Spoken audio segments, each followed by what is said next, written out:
Good afternoon, and thank you for joining us today. My name is David Talbot. I'm Managing Director and Head of Research here at Red Cloud Securities, and I'm delighted to host a Red Cloud webinar on uranium today.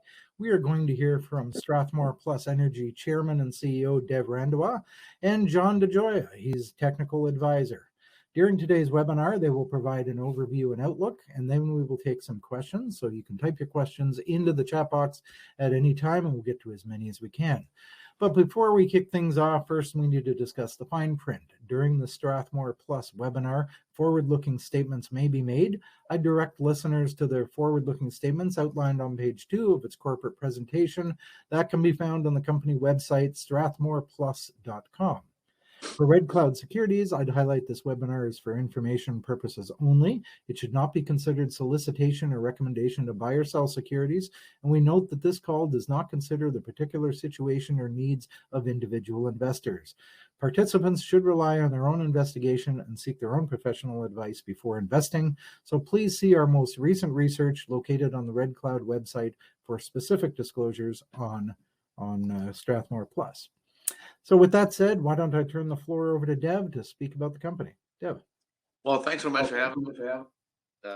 It's our pleasure. Thanks for having John on as well.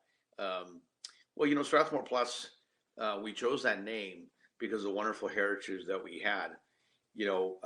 Those who are shareholders of Vision 3 know that if you own Strathmore Minerals way back then, you can look in your account today and see free shares of Energy Fuels, free shares of Denison, free shares Fission Uranium, and Fission 3.0, which has hit a big discovery. So there's a lot of heritage in this company, and also obviously the same key for everything are people, people, people. So I'm glad people get a chance to listen to John as well. So as when you look at commodities, one thing that I learned as an investor is you don't always have to get the right company, but you better be in the right commodity. And Morgan Stanley has said that, hey, uranium is the #1 place to be. Now, we're all waiting, obviously, for the bigger markets to get better, and hopefully spot and other reasons of spot pricing go up. But it's picked it as the commodity. And Morgan Stanley people don't do this lightly. So I just encourage people to look that up a bit. Excuse me, coming off a chest cold. This chart's been there forever, and it always shows each year there's a deficit. And last year, when that deficit was even bigger, with spot taking off the overhang. We've had an overhang industry for a while, but over time, if you keep having a deficit, things change, and that's what this chart is about. It is showing you how it continues to grow every year, and that's just more to do with really. And I'll leave that to David and other smarter people than me to talk about, what's happening. And for example, to keep it simple, I think people realize too many politicians have told the masses that solar and wind power were ready to take the role of fossil fuels, nuclear, whatever.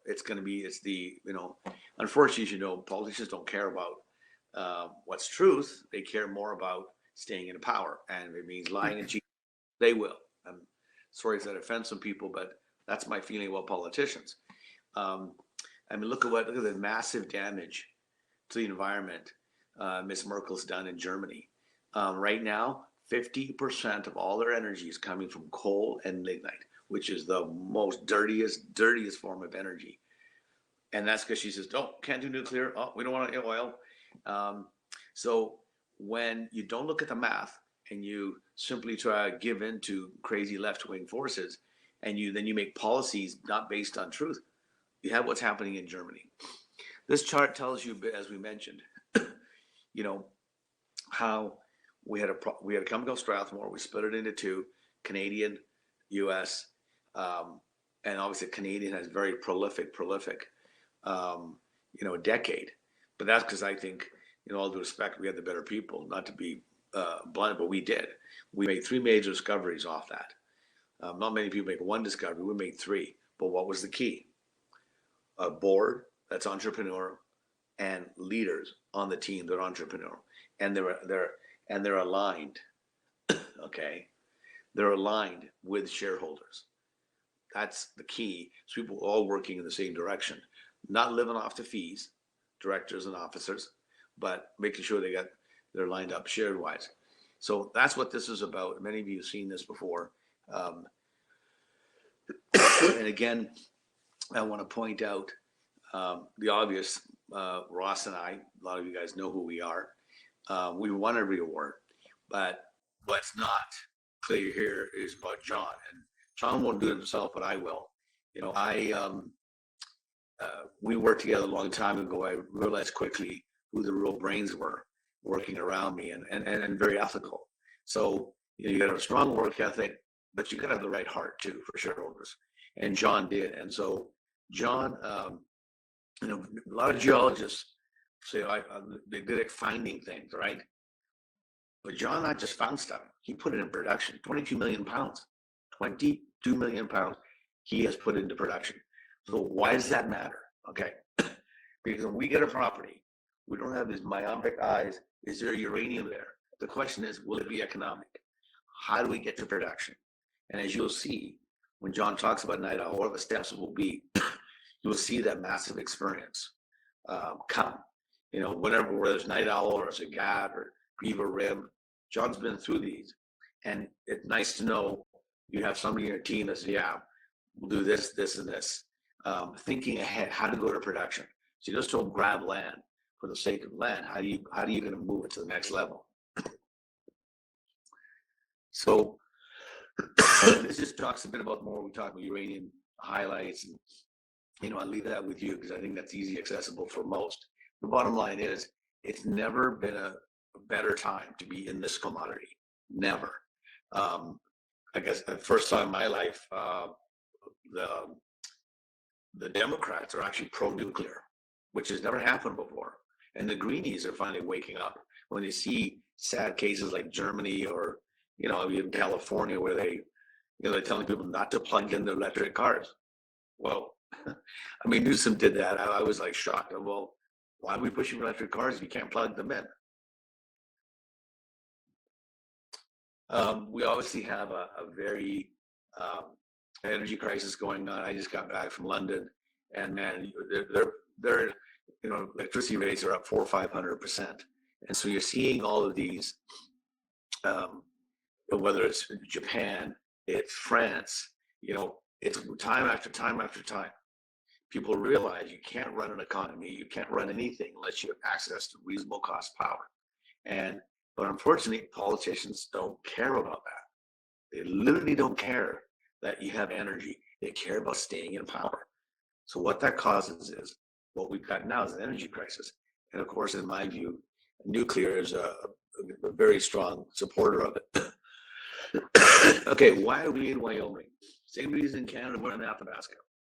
It's where the majority of the uranium has been mined in the past. Roughly 78% of the uranium is there. So therefore, you're going to have former producers there, former leach pads there. You're going to have all sorts of people and facilities there. We've done some work in New Mexico, but I think there's huge First Nations issues there that I think come back. You got to be careful of royalty costs in Texas because of the land. Not saying it can't be done, but why is 78% of all the production ever done was Wyoming? It's only got 600,000 people. There's just not that NIMBY attitude there.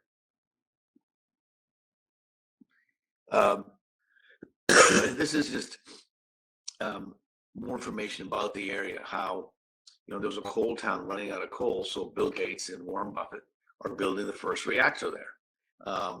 And I think it's pretty cool. People are losing these jobs in the coal mines and get to work in this nuclear plant,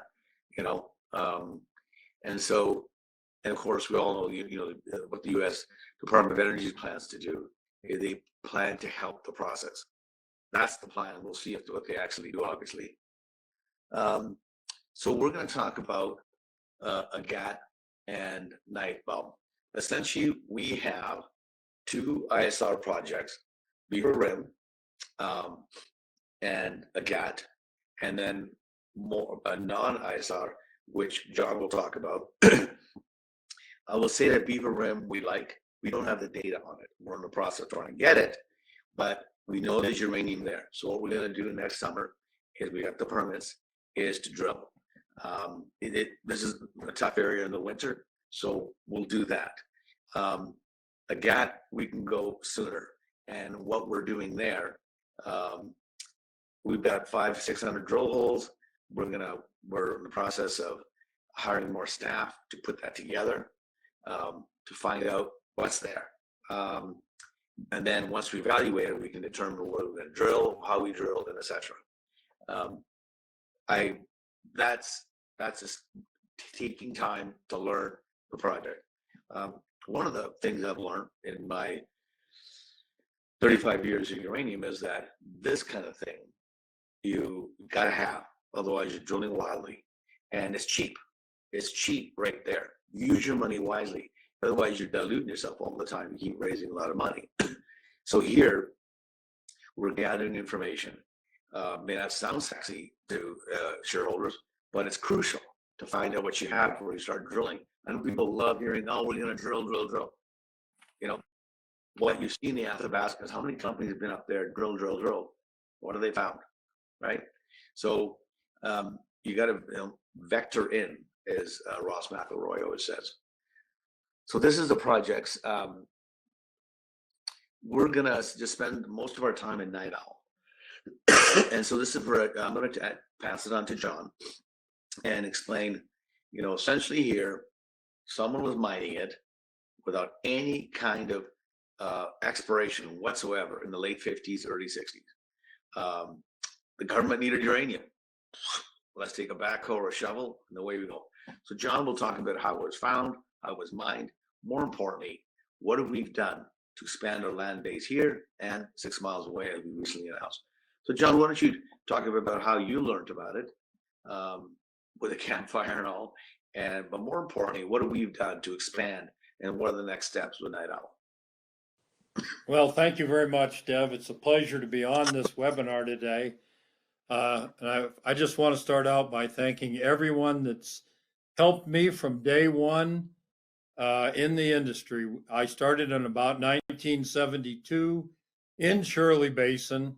I've gone underground, open pit, and I've mined out, excavated through a formerly ISR operated property. I think I'm probably the only one that has done that. So I speak from experience here. I'll just start off with a little anecdote on Night Owl.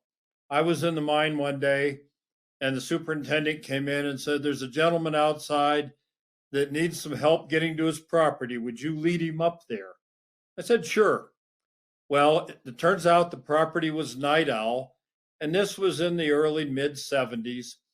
I led the gentleman up there, went back a couple weeks later, and just talking with him. And he said he was having some trouble drilling and getting around, and it was obvious he didn't really have a mining background or a geology background, but he had a property. It was found by aerial means in the 50s, early 60s. About all they had was a Geiger counter.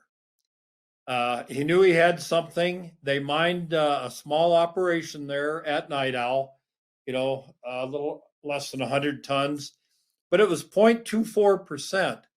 Well, that's a little better than the average grade in Shirley Basin.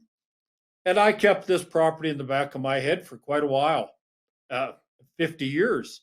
And anyway, when Dev contacted me, we started out with a different property, and I'll cover it later, but we finally got around to, and I said, "Dev, I've got a property I've been interested in for years." We talked about it, we staked it, went out and did some exploration, did some sampling. Well, we took about 8 samples, and they ranged from 1800s to about 3700s of a percent uranium. And this is material that's on or at the surface. And this picture that you see on your screen is part of the excavation that they did back in the early 60s at the Night Owl operation. We decided, that what were we going to do? Dev says, how are you going to cover this property? We have this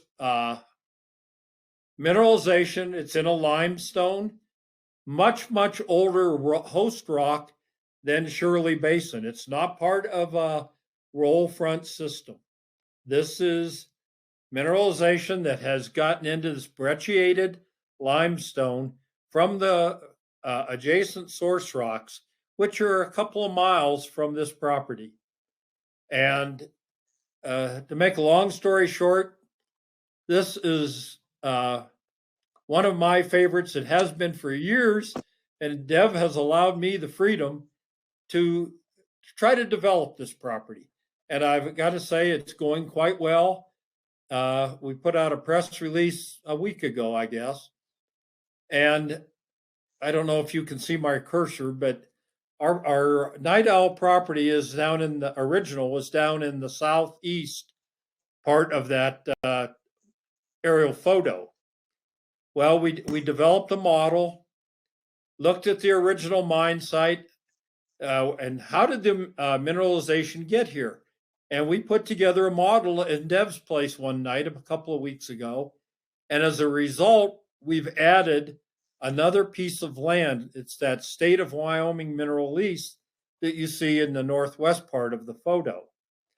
And if you look at the colored picture on the side, we did an aerial geophysical survey.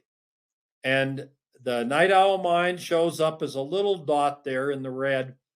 And as a result of our aerial survey that we did, you can see we've got more potential down in the southeast and southwest. As a result of that, we expanded our property. We acquired the lease, this Wyoming state lease, and additional properties around the green line. With this model, Mr. Osier and I have looked at the map, and we see a lot of the same signature in adjacent properties, and we are currently studying them for expansion. It's an exciting project. It's about 12 miles from our Agate project. Our Agate project is down in Shirley Basin. It's a typical roll front deposit. The beauty to this deposit, or not deposit, I don't want to say deposit, to this mineralization, the beauty to this mineralization is Kerr-McGee drilled several hundred holes in the area. Those holes and the logs are all available on the Wyoming website, the Wyoming Geological Survey website.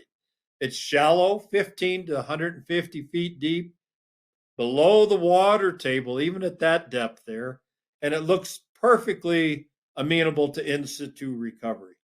The grades are typical of roll front ISR type properties. The logs are all done in the standard, reputable, best management practices way of the 60s and 70s and 80s. We're very comfortable with this property. When I was a young man, I watched Kerr-McGee drill this property. And I had a friend who was working on the rig over there. And of course, he would not show me anything. However, he says, you're certainly welcome to look at the cuttings. And I did. And again, filed this property in the back of my head. Talked to Terrence and Dev about it. Again, both very supportive. We staked this property. And it's a very nice little property. We're looking at expansion on this. We're going to be getting an exploration permit for it. The next property I'd like to cover is our Beaver Rim property. This is the first one that I brought in with Dev. He says, John, what have we got? And I said, well, I do know of a good area. I was formerly chief geologist and director of technical services for Federal American Partners in the Gas Hills. And our operation, you can see parts of it on this map also. We had an underground mine planned for mining. That's where the UPZ shaft is on this diagram, kind of up in the northeast. There was another shaft associated with American Nuclear's property on the Peach Trend called the Atlas Shaft. We had, when I was with Federal American, ore zones, and I can use the ore word there because this was planned for production and is planned for production at the current time. Good grades. There's probably, I think, 14 million pounds between these two areas. Cameco has an ISR permit for these areas. The Gas Hills was the most prolific producer in the first go round in the United States. When I worked down at the mine, we had 18 drill rigs running when I first got there. We were drilling all over the Gas Hills. However, the area, and it runs from the northeast corner of your drawing to the southwest corner. There's a feature called Beaver Rim. Well, Beaver Rim properties are a little deeper than those properties in the Gas Hills themselves. Money was tight then, economics were poor.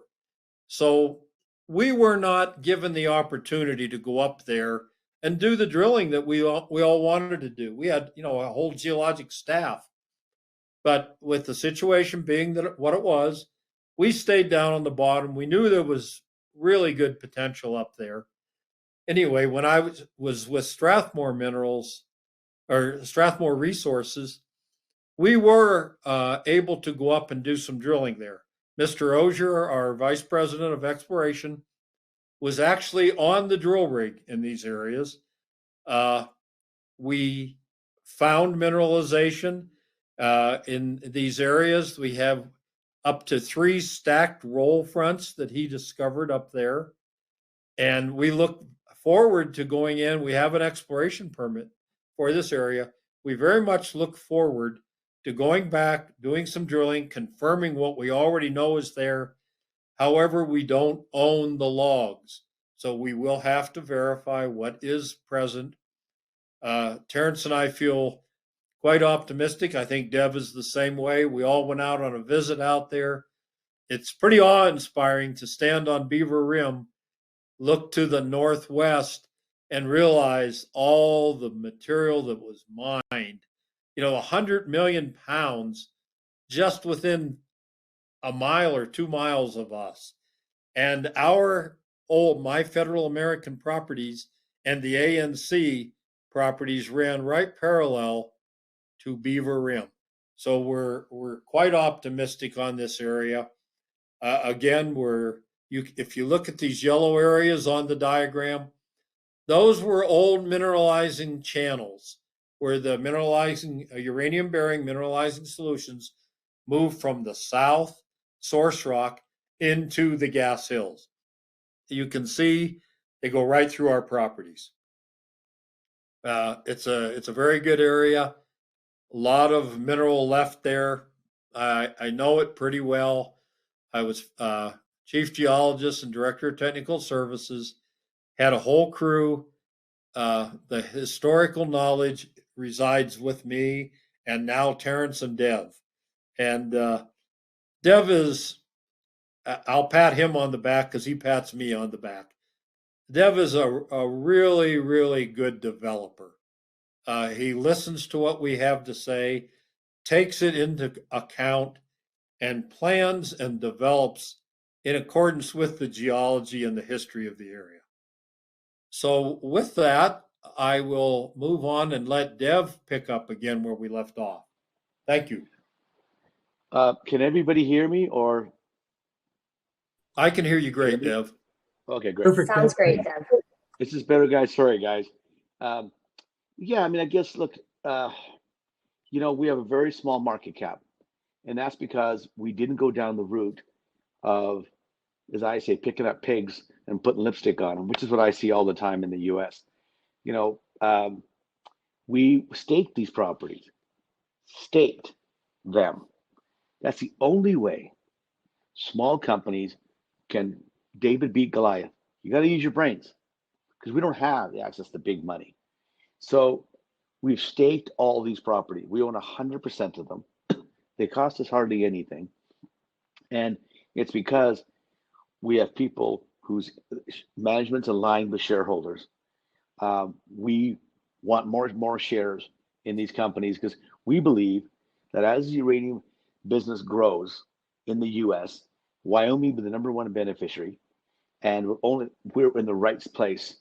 And I think when you combine, like I said, how many people can talk about being on that property back in the 70s and seeing what's happened there? So John's forgotten more about the industry than people know today. Now you need a good guy like Terrence out there who hustles and ties up land. So the reason we have a small market cap, okay, because we own 100% of them through staking. I know the gig where you buy whole properties and call them an option on the price of uranium. I get all that one because we did that previously. But excuse me, but that's why the market cap is low, our overhead is low, and above all, I think Night Owl is now officially, I can say with comfort, our flagship. Before we had a former producer there with high grade. When I went that property, John and I were standing there going, this white rock, I think I see it over there. Oh, by the way, I think I see it over there. I'm not a geologist, but I can pick out a white rock sticking out of a beautiful mountain. And sure enough, when we flew it with a drone, with measuring radiometrics, boom, we are now what we thought was the main piece. We see much, much bigger. The geoscience says we have better targets even yet than what they actually mined. Because remember, they started mining here without actually doing any kind of exploration. Okay, so what we're trying to do is take modern techniques to this area, which is so well endowed with uranium, and that kind of thinking. Terrence and John found something 6 miles or 10 kilometers away, the same kind of geological footprint. So if people ask, that's the key here, is that we've got so few shares outstanding. And we believe in it. I myself put in $500,000 at 30 cents after financing was done at 15. So at twice the price I put my money in. So we've got a lean group with 3 exciting projects, 2 ISR and Night Owl, and low market cap. And that's why I think, I think it should be a part of anybody looking at uranium. And I tell everybody, you got to own a chemical, you got to own a physical and a developer. But you know what? Look at the states. And I think, well, obviously, back when John was in the business, 40 million pounds were being produced. Okay. But they needed 4 million. Now they need 50, ain't producing zip. So where's it going to come from? Right. And if you saw the announcement that the Peninsula Group is going to be providing 300,000 pounds right away, that came out. So it tells you the government's ready to take it at above prices. Because the reality is, unless you're in Kazakhstan, where you can do whatever you want to the environment and just keep mining, you have high grades in Canada. But again, it takes a longer time to be in production. One advantage of being in the States, especially if we can find a way to deal with the waste on Night Owl, we can shrink. It's not going to be 10 to 15 years, whatever, but it can be much less, even to 7, if we can find that. And that's what we're working on, is to get us there quicker towards production. Because that's, at the end of the day, what matters, being to know that when the prices rise, you can produce, or at least get contracts, right? That's the key if you want to be in the next level with the bigger players. That's kind of my overall summary. If there are any questions, maybe David, you have some questions technically for John or. Yeah, great. Thank you very much, John. Dev, great presentation. So Let's kick off the Q&A portion of the webinar. Reminder to everybody online, you can type your questions into the chat box and we'll get to as many as we can. So already have a few questions here, Dev. Your team's discovered the J zone, Triple R, most recently PLN, very recently through Greenfields exploration. Would you say this is a little bit different, more of a brownfields program perhaps? Yeah, absolutely, because I think that, especially with Night Owl and these projects, we know there's uranium there. So we're not starting on your own goal line. I feel like we're starting more like a 35, 40-yard line where we know, like John says, he knows in Beaver Rim because he was part of the company who actually drilled it, found the uranium, but just walked away from the properties. So we know these have been drilled, uranium has been found, and the case of Night Owl, it's actually been produced. So, yeah, absolutely. I think that this is different. But again, I sleep well as a CEO, knowing that there's a plan for Night Owl, because if we can prove there's enough there, John knows clearly the steps because he's done underground, he's done ISR, all types of mining in this area. John has done. So we know if we find enough uranium, of size, we can go in production. There's a path there, and we're in the right, obviously, state-wise to have people support us. Mm-hmm. Yeah, so it's a large part. Just your team has the experience, both in the area plus John. Between the original Strathmore and John's background. So you'd say it comes down to people. It really does, David. I know that you pound on this all the time. I've been saying it all along. Is that if it's location real estate, but when it comes to junior exploration companies, look, we can't afford to pay someone $500,000 or $1 million a year, like a chemical possibly can. But we can bring somebody in who's worked at that level, and say, here's some bunch of shares, let's work together, right? So that's crucial to find people who now see that having equity is important, and they share that risk with our investors. Yeah. Now, what attracted you to Wyoming in particular instead of other known jurisdictions?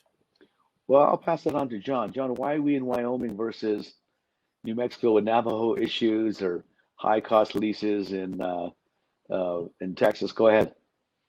Well, the one thing that I'll start with is there's probably no better place in the United States to do business in a mining industry than the state of Wyoming. The general population is friendly towards us. The environmental regulators are friendly towards us. The ranchers are friendly towards us. It's a great place to do business. Now, having said that, one of the things that can ruin even the best of deposits are overriding royalties. Now, Dev hit on this. We didn't pay anything for these properties. We don't have royalties to worry about. These were free properties that we got via the BLM staking. They're in districts that have been mined. The Shirley Basin area has had a wonderful surface reclamation done over where the open pit mines were. Looks great. They have a friendly attitude towards us. I like the idea of dealing in that area. And the thing that I like most of all, potential. No, that's good to hear, because I know, especially in the Powder River Basin that has extensive oil and gas surface rights, ranchers expect royalties, and they expect them quickly because they're used to oil and gas. But so at this point, you don't have any royalties covering anything. No, at least in this area. So okay. Now, do you plan to pick up further assets? Let's say even elsewhere in the world, in the U.S. We did talk about Texas being expensive, or South Dakota and Nebraska are let's say underexplored, I believe, too. Dev has me really concentrating on Wyoming However, every time we get together, I bring up one or two places we might want to look. And he says, John, let's get Wyoming fixed first. Well, I think it's more a question of, that we only have so many resources, and we've only got Terrence. Now he's bringing some students on here that will help. You got to do first things first. The famous author C.S. Lewis said, or second things become fourth. So I think, but obviously we'll continue to look. But I feel, John, knowing what you know, though, maybe there's something you should maybe talk to. When we stood there on Night Owl, you talked about what you said the source was, and it could go for miles. Okay, so I get it. We never want to say no to anything. If someone comes up with an idea, but the question is, maybe explain just in Night Owl where you think the source rock is and why you think this can go for so long. Please. Well, when we were talking, we all got together about a week ago and had a meeting, and we were going through all the reasons, excuse me, why we like this or that and where we ought to go next. And Dev says, we have a geologic model up in Canada. And I said, well, we do too. It's in my head. He says, put it on paper. And so we did. We sat there in the kitchen and put it together. We're looking for similar geology, age, lithology, and at Night Owl, we want to find the same unconformity. We want to be close to the source rocks. Well, when you look at that aerial photo of Night Owl, the source rocks show up in the northeast part, and the orientation of these source rocks is such that it feeds right to the edge of the basin and undoubtedly fed the uranium into the roll fronts millions of years ago. Within the source rock, Terrence and I have looked, and there is a northeast southwest orientation in the dikes contained within the source. We're looking for those same dikes. Then the next part, the final part of our model is where's the paleo channels? And they have to feed into the basin. Well, the basin was originally underlain by these older rocks. And then the Eocene Wind River sediments were deposited in the basin from the surrounding source rocks, which caused the basin to subside. And via time of 50 million years, we end up with roll front deposits out in the middle of the basin. Well, this limestone that we're looking at was completely underlying the whole basin. It now is occurring all around the edges next to the source rocks. Our model led us to get the state lease, and the flight led us to expand the Night Owl property. And right now we also have targets for more expansion. Of course, we can't show those yet, but the model, thank God, Dev, you did this to us, but it opens the door to fill in the blanks. So we have the geologic and the development minds working on the issue right now. I love that vision that it's like water pouring into a table that might be full of a little bit of values amount, and you don't know where it's going to go. So that's where David, that's where the idea that to run a fly airplane on the western side of the basin, and do it right on the edges, like no one thought of that. And that's where experienced people, that's why people matter. We can draw money, but also having ideas about looking at things differently than maybe Goliath does. How does David find these areas? If our model is right, it costs very little money to test those theories. Drilling is not. So John's got some other ideas about the area, David. Sometime you guys can chat, but we have some ideas why we think there's not a lot of need to go to Utah or other states when I think we're in the best state of all. And John John worked in this area for so long. Terrence has worked there. And also what's cool, David, I think you might like, is the local universities are real keeners. You know, we've talked to them and they're going to put some grad students on it, you know, maybe hire them next summer for, you know, work the land. So, you know, you don't get that.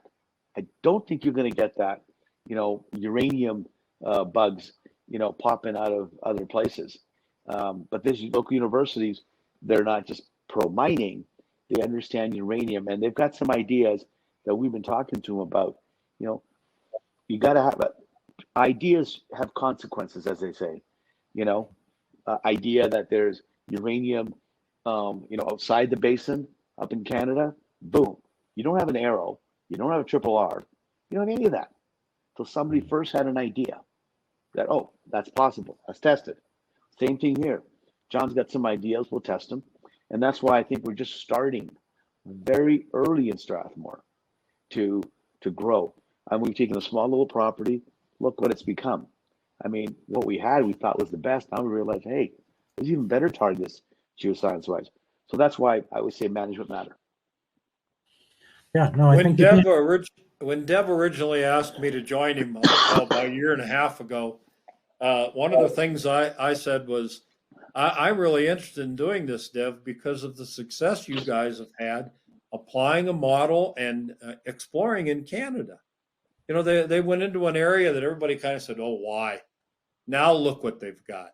You know, and it's that attitude that allows us to take a look at things in other areas and develop them.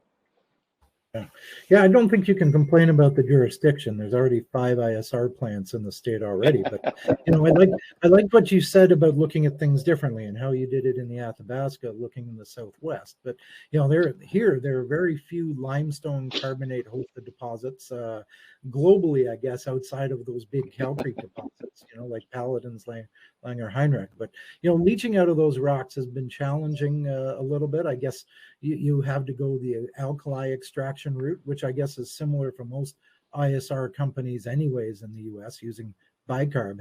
Have you given any thought to metallurgy for this project at this point? Yes, we have. In fact, Terrence and I right now have compiled samples to go to a met lab for amenability studies from Night Owl. We've got several hundred pounds of sample that we're not doing it today, but I believe shortly after the holidays, we will probably take some of this material in for testing. This material you can pick it up. You know, we avoid a lot of costs and problems when you can walk out and get to mineralization within a few feet. And we can find it from the air with some of these advanced geophysical surveys we're able to do. Mm-hmm. And I imagine you could probably upgrade that to increase the grade before it goes through the plant. Do you recall any historical recovery rates at this point? That's going back. Well, I just remember our rates in Shirley Basin were in the 96% range, and we had similar metallurgical mill recovery over in the Gas Hills. Gas Hills did have a vanadium aspect. I don't think we'll have that. I think we'll have thorium as an associated product. Yeah. Okay. All exciting. How was this project ignored during the last couple of major uranium cycles? Is it because it's different? Is it just, you know, what was the key there? Geez, I don't know about it. I think I'll let Dev answer that one. I think, first of all, it's been pretty sucky in the States, you got to be honest, until we've had a little blip when Benton went. Then we had that period, 2005 to 7. You know, and I left the business. You know, for me, our assets at the time, unfortunately, David, were all mostly in New Mexico, and you were spending more time sucking up to governors and legislators. That's not my cup of tea. Buying, you know, they're spending $1,000 a table to get some favor with some politician. So New Mexico was just not a good place. So if I wish we spent more time in Wyoming, obviously. But I think it's price. You know, we only had that short blip where prices went over 100, 140. You know, the bottom line, not much uranium has produced in the States. You know, for our people to look down the food chain. So why did somebody drop Beaver Rim? I don't know. Why did someone drop Agate? I don't know. Night Owl, maybe if John doesn't have a good heart, help somebody and get up to his property and doesn't get invited to a campfire, get to know the family, he would remember that either, right? So, you know, I credit to, like I say, and don't get upset here, John. I said, how many of these guys are still alive? Okay, I'm not trying to be difficult here, but I'm saying, think about it, David. It's 2022. The big heyday was the 70s. Night Owls, 1958. Okay, who's alive, right? You know, so whereas, you know, John is not just alive, he's sharp. And so who has the encyclopedia in their head? You also got to remember, David, that in Canada, when we do work on properties, what do we have to do? File that with the government. You do not have to file in the US. So unless you've got access to records or you've got a mind like an encyclopedia like John does, where are you going to look? It's like in Canada right now, you can go through anywhere, especially in Saskatchewan, find little areas that no one's claimed. And what do you get with it first? A history of what work that was been done. You know, as you know, we do that every day. We scour and fission properties that are dropped. Then you go in the records. And because what does it take? You look at that geological model differently, okay, and you find something. Like Murphy Lake for us in Canada. Same. So we don't have that advantage in the States. We don't have this government holding up information. We're just lucky that Kerr McGee donated those 500 plus holes on Agate, right? Camelco, unfortunately, has got the records on Beaver Rim, but you know, they're trying to sell the whole company. They're not going to piecemeal off. At least the last time I talked to their guys. But so it's not, you can't just go somewhere, okay? You literally have to know somebody who's been on that project before. Terrence has been on Beaver Rim, and John's been on these other properties. So unless you got people who've actually been on the ground, forget about it. You can't go like you can in Canada to a government that says, here you go. We don't have. Should it be done? Yeah. I don't know. Yeah, I think. Yeah, I was actually in the shaft that Federal American had. I've actually been in the ore. We had a shaft down to ore when we shut down. I know it's there. Know what it looks like. Yeah. Yeah, no, it certainly helps to have that experience. I think, you know, this cycle is a little bit different. You know, mid-2000s, there was activity in the U.S., but I'd say it was focused more on deposits that were known and ISR focused. This time around, I think we're seeing more companies actively developing and exploring for uranium and more conventional as well. So good. Night Owl, will there be any drilling this year, or I guess next year, 2023, or are you still in the targeting phase of your exploration work? Oh, absolutely. We have established pretty good targets and are currently putting together an exploration permit, and that'll probably include some trenching or near surface work, probably a little bit of drilling, because I think it could go as deep as 85 feet where we're at up there. And we're also going to do more geophysical surveys. And Dev mentioned the University of Wyoming. They're only 90 miles down the valley from us. The same formation that we're dealing with at Night Owl occurs just east of the campus at the University of Wyoming. In fact, when I was a senior, I had to do a paper up there for groundwater in the Madison limestone. So the folks at UW are very strong. They actually have a separate school of energy resources. We're excited to work with them. I love the way you say 85 feet is deep. You know, some new recent discoveries are at 2,600 feet in that. Oh no, so, David, I chuckle when Dave when John and Terrence, well, I don't know, Dev, this could be 10 feet down. And I'm just shaking my head.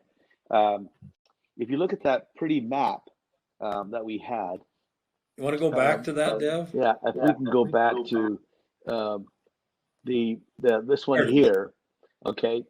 If you look at that map, the blue and the little bit orange, so where they actually mined, look at that color, look at that. But what also we're not seeing in there, maybe we could have talked about, that blue area shows uranium. But because it's deep as 10 feet, David, we can't look on the surface. So we have actually, thanks to Ross, we've been able to contact some people in Canada to do some geophysics on it and give us even better targets and vector in. So we do drill. Absolutely, we'll drill next year. We're filing permits. But the question is, where do you drill? You know, we don't have billions of dollars or millions. We are going to make sure our holes. And the nice thing is, holes up there are so cheap in Wyoming. You know, as you know, our holes come up to 200,000, 300,000 in Canada. You know, these holes, John, if you found some targets there where the blue area is, with some geoscience, what would some of those holes cost for each one? How deep and what would the cost be? Well, like I said, the maximum hole that we're looking at is probably 85 feet. This area the mineralization is on a quote dip slope, and just imagine a book, and the cover is the uranium, just tilted about 30 degrees towards you. Yeah. That's what we're dealing with here. There might be some dirt on top of it, but this thing is kind of flat, and it just goes down the hill. And down on the south and southwest and southeast on that map where the red and the orange is, it's showing up right at the surface again. Now, I was talking the other day, some people say, well, how come they couldn't find this? Well, you got to realize they were probably in a small airplane, and they were probably flying pretty close to the ground back in the 50s. And if you look at the air photo here, this is rugged country. They would have killed themselves. We are using a drone, which we didn't have available years ago. And this drone is operating very close to the surface. And if it crashes, you know, we're going to be out a few $1,000s, but not any human lives, not a helicopter, not a Piper Cub. And since we're back on this, if you look at that green line there on the photo, on the northeast of that, where it says Night Owl Mine Site to the left there, that's where we were standing one day, and we were basically enjoying a little bit of refreshment. And Dev says, my gosh, the same stuff is right across the valley. So we looked at that and said, you betcha. And if you look, you'll see that part coming across just to the north of us. We acquired that, added it to the original claim block. It's not tough. It's just forgotten. And the source rocks show up very well on this map. They're all running northeast to southwest. The drainages are, I don't know if you can see my cursor, but these are the source rocks on the surface for this area. The drainages are running just like this. They feed right. There is a whiteboard button up at the top if you want to turn that on. Yeah. If you go like that up the, but anyways, the bottom line is, exciting. You can stand there and see it. Good. Like I said, David. David, like I stood there, I went, I'm looking at these, thrusting of these white rocks, and I'm going, John, what about that mountain, that mountain, that mountain? And I was like, this looks like the same stuff to me. We were on a scintillometer playing with it. So we know that was there. But again, I just realized, David, people say, how could you find this stuff? There's no record of it. It's not like in Canada where you can go online nowadays, find out what's been done there and grab the land. There just isn't a place to keep records like this. And if it wasn't for Kerr McGee donating that, we wouldn't have a gap. You'd have to re-drill all over again. right? But we don't have to. We got those 500 holes. We'll figure what we got.